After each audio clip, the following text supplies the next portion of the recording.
দা Bengali টিউশনে তোমাদের সকলকে স্বাগত। আমি শুভময়। আজ তোমাদের বাংলা সাহিত্যের অমর গীতিকার ও নাট্যকার দ্বিজেন্দ্রলাল রায় সম্পর্কে আলোচনা করব। এই দ্বিজেন্দ্রলাল রায়কে অনেকে DL রায় নামেও চিনে থাকেন। তার জীবনী সম্পর্কে, তার সাহিত্য কীর্তি সম্পর্কে, এছাড়াও আরো বিভিন্ন ধরনের আলোচনা আমরা এই ভিডিওটিতে তুলে ধরবো। চলো তাহলে শুরু করছি। আমরা একটি গান সব সময় শুনে থাকি, তোমরাও শুনেছো, আমিও শুনেছি এবং আশা করি সকলেই শুনেছে। সেই গানটি কি বলতো? এমন দেশটি কোথাও খুঁজে পাবে না কো তুমি, সকল দেশের রানী সেজে আমার জন্মভূমি। এই কবিতাটি যিনি রচনা করেছিলেন তিনি হলেন দ্বিজেন্দ্রলাল রায়। 1863 খ্রিস্টাব্দের 19 জুলাই নদিয়া জেলার কৃষ্ণনগর শহরে তার জন্ম হয়েছিল। তার বাবার নাম ছিল কার্তিকেয় চন্দ্র রায়। তিনি ছিলেন কৃষ্ণনগরের রাজার দেওয়ান।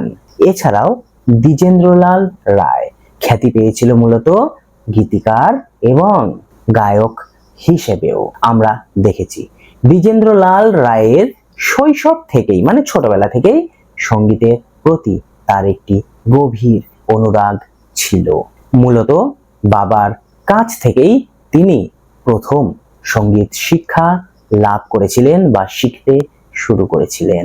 এছাড়াও আমরা দেখেছি ছোটবেলা থেকেই তিনি গায়ক হিসাবে নাম, যশ, খ্যাতি, প্রতিপত্তি ইত্যাদি লাভ করেছিলেন। দ্বিজেন্দ্রলাল রায়ের কবি প্রতিভাও ছিল অসাধারণ। গ্রামের প্রকৃতি তাকে খুব সুন্দরভাবে যেন কাছে ডাকতো সব সময়, মানে নিবিড় ভাবে তাকে আকৃষ্ট করত। এছাড়াও দ্বিজেন্দ্রলাল রায়ের বাবা ছোটবেলা থেকেই তাকে ভীষণভাবে এগিয়ে যেতে সাহায্য করেছিল, অর্থাৎ একটা মোটিভেশনের কাজ করত তার বাবা সব সময়।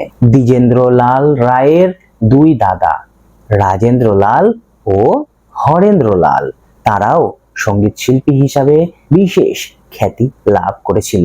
তার দুই দাদা তাকে সাহায্য তো করতোই, এছাড়াও তার বৌদিরাও তাকে এগিয়ে যেতে সাহায্য করেছিল, অর্থাৎ প্রেরণা দিয়েছিল। এই প্রেরণাই বা কজন দেয় বলো?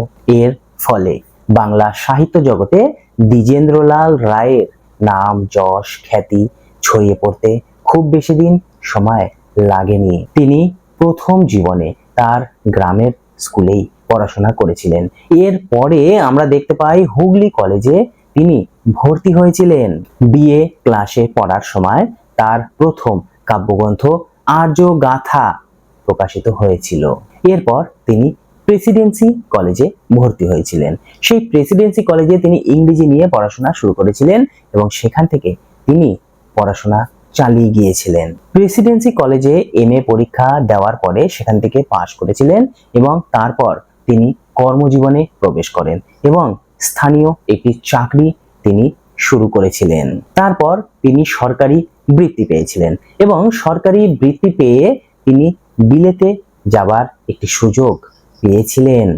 বিলেতে থাকাকালীনই বা বিলেতে গিয়েও দ্বিজেন্দ্রলাল রায় তার দাদার যে পত্র পত্রিকা তিনি প্রকাশিত করতেন, সেই পত্র পত্রিকায় তার যে এই প্রবাসে যাবার যে কাহিনী, সেই কাহিনী তিনি ছাপিয়েছিলেন। আমরা দেখতে পাই আমাদের স্বদেশের যে সঙ্গীত বা দেশের যে সমস্ত সঙ্গীত, সেই সঙ্গীতের প্রতি দ্বিজেন্দ্রলাল রায়ের ভালোবাসা ছিল অনেক দিন ধরেই বা পূর্ব থেকেই।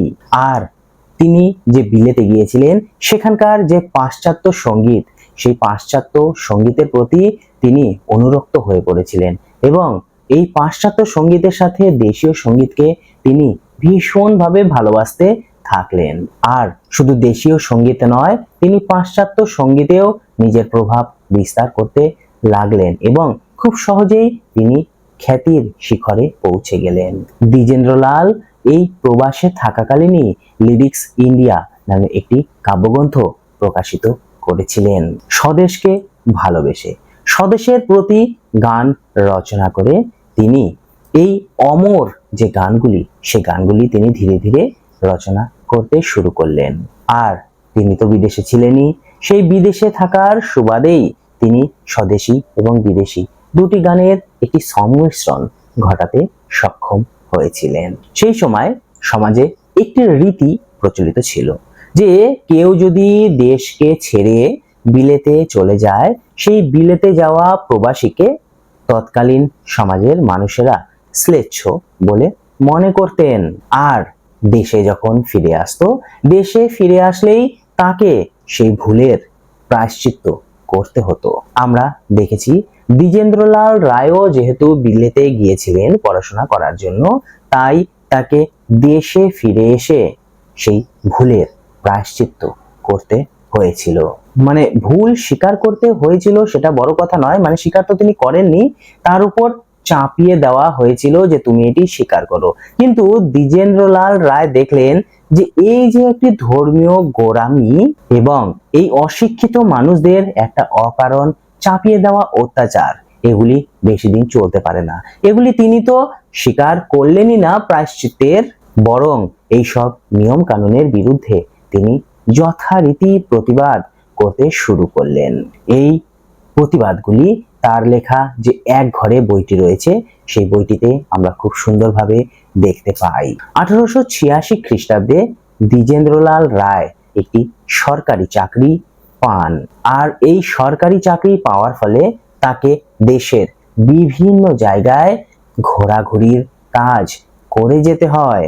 সেটেলমেন্ট অফিসার, ডেপুটি ম্যাজিস্ট্রার, আবগারি যে বিভাগ, সেই বিভাগের প্রধান বাবু সাহেব, এছাড়াও ইনকাম ট্যাক্স বিভাগের সাহেব, এই সমস্ত দায়িত্বগুলি তিনি খুব সুন্দরভাবে পালন করেছিলেন।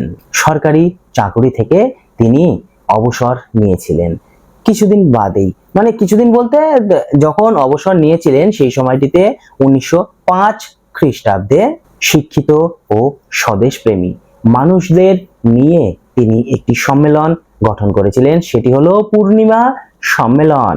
এছাড়াও সেই সময়ে সমাজে প্রচলিত ইভিনিং ক্লাবের সাথেও তিনি যুক্ত ছিলেন। এই ইভিনিং ক্লাবে তিনি যথারীতি অভিনয় করে যেতেন। আমরা দেখেছি রবীন্দ্রনাথ ঠাকুর ছিলেন এই দ্বিজেন্দ্রলালের সমসাময়িক এবং ঘনিষ্ঠ, কিন্তু যতই ঘনিষ্ঠ হোক সাহিত্য বিষয়ে দুজনের মধ্যে মতবিরোধ ছিলই। দ্বিজেন্দ্রলাল রায় অনেক গ্রন্থ রচনা করেছিলেন। 1903 খ্রিস্টাব্দ পর্যন্ত তিনি মোট 12টি গ্রন্থ লিখেছিলেন। এই গ্রন্থ ছাড়াও তিনি কাব্যনাট্য, ব্যঙ্গ, কৌতুক, প্রহসন ইত্যাদি বিভিন্ন লেখাও লিখতেন। তবে যতই তিনি যে ধরনের লিখুক না কেন, তিনি নাটক লেখাতেই বেশি দক্ষতা দেখিয়েছিলেন। বিদেশে থাকাকালীন তিনি প্রচুর নাটক লিখেছিলেন। এছাড়াও নাট্য পরিচালনা ও অভিনয় জগতেও তিনি খুব দক্ষতার পরিচয় দিয়েছিলেন। 1903 খ্রিস্টাব্দ পর্যন্ত দ্বিজেন্দ্রলাল প্রচুর নাটক লিখেছিলেন। তার জীবনে তিনি মোট 16টি নাটক লিখেছিলেন। তিনি যে সমস্ত নাটক লিখেছিলেন তার মধ্যে উল্লেখযোগ্য হলো চন্দ্রগুপ্ত, শাহজাহান, মেবার পতন ইত্যাদি। এইসব নাটকগুলি পৌরাণিক, ঐতিহাসিক এবং সামাজিক নাটক হিসাবে বিশেষ গুরুত্ব পেয়েছিল। তবে যতই বা যেই ধরনের নাটক তিনি লিখুক না কেন, ঐতিহাসিক নাটক লেখার ক্ষেত্রে তার পারদর্শিতা আমরা বেশি লক্ষ্য করে থাকি। 1913 খ্রিস্টাব্দের 17 এপ্রিল দ্বিজেন্দ্রলাল রায় আমাদের ছেড়ে চিরকালের মতো পরলোক গমন করেছিলেন। দেখো, এই পর্যন্তই আমরা দ্বিজেন্দ্রলাল সম্পর্কে আলোচনা করলাম। বলতে গেলে তো অনেক বলা হয়ে যায়, আমরা ছোট করেই আলোচনা করলাম। আজকের আলোচনা তাহলে এই পর্যন্তই।